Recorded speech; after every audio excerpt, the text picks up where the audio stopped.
for meeting with us. So before we start, what similarities do you think philosophy and math have in common? I honestly don't think they really have anything in common. I took a philosophy class in college, and it was really, I felt like it was really abstract, and which is kind of like the reason why I like math. Math is more concrete, like there's rules, you just follow the rules, there's an answer, where I feel like philosophy is really just like, there's not really a correct answer. It's kind of just like a thought or a belief, in my opinion. So one of the theories that is used in philosophy is modus tollens, which is if P then Q, not Q, therefore not P. And that's one of the example we have. So if Lucy holds the football, Charlie Brown will miss. Charlie Brown will not miss, so therefore Lucy does not hold the football. And the next question would be, how does this relate to what we have learned last year in geometry with the if and then statements? So I mean, a lot,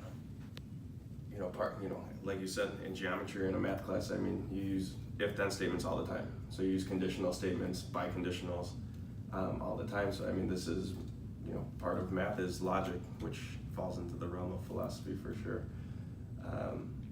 A lot of theorems, a lot of postulates follow the if-then form, and I mean, they're related, and I know from what I remember in philosophy, we did a whole lot with logic and the truth values of, is this a true statement, is it false, logical arguments. So I think they're definitely connected. Oh, thank you, that was it. That's it? Yeah.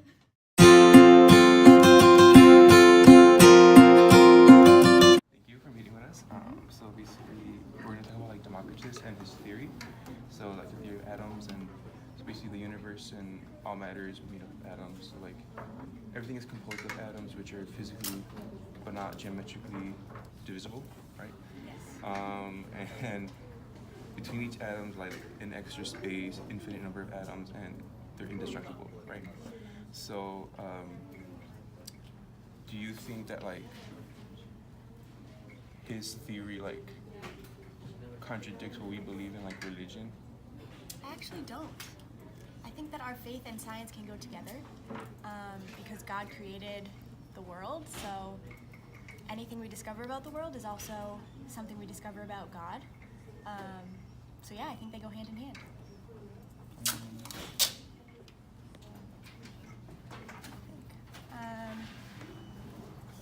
Yeah, our faith is very reasonable. So, like for example, like evolution also, goes along with our faith because we can, a lot of things in scripture we don't read as literal texts. We read them poetically or we read them figuratively.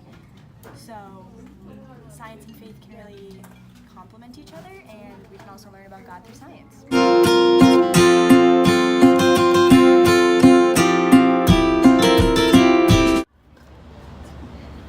I think yes.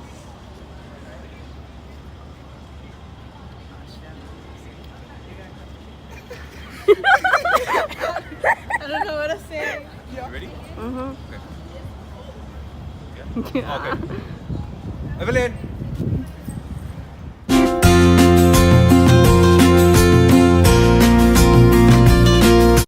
Thank you for meeting me. Yeah, happy to. So basically, we're going to talk about the allegory of the cave by Plato.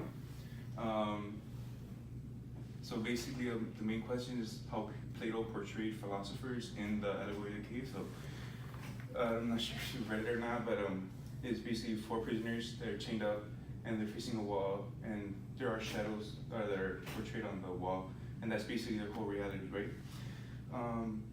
And basically, a prisoner gets out, and he goes out, he sees the fire, he sees the sun, which is a symbol for the good, and he realizes that there's something more beyond what he knows, and that's he has his prisoner go back into the cave, and the prisoner tells all the other prisoners, like, there's something more beyond what we know, like, we have to start asking all these questions, we have to do something, we have to like start thinking outside the box. And I guess these prisoners they don't appreciate that, and they end up killing that other prisoner. So Plato connects that with how philosophers were back then. They asked the really hard questions that nobody appreciated, but they had to be asked. So basically, like, given that information, do you think that Plato did a good job, like, comparing the prisoner to like philosophers from back then? Yeah, I do. I think it was a good allegory, right? It's a symbolic story, and I think that he does a good job showing what is likely to happen to a philosopher. A philosopher shows people the truth. Lots of times people don't want to hear the truth, so they get in trouble for it. The philosopher gets in trouble. So he's got to struggle. And I think that today it's not just philosophers. Like, you don't actually have to be a philosophy major.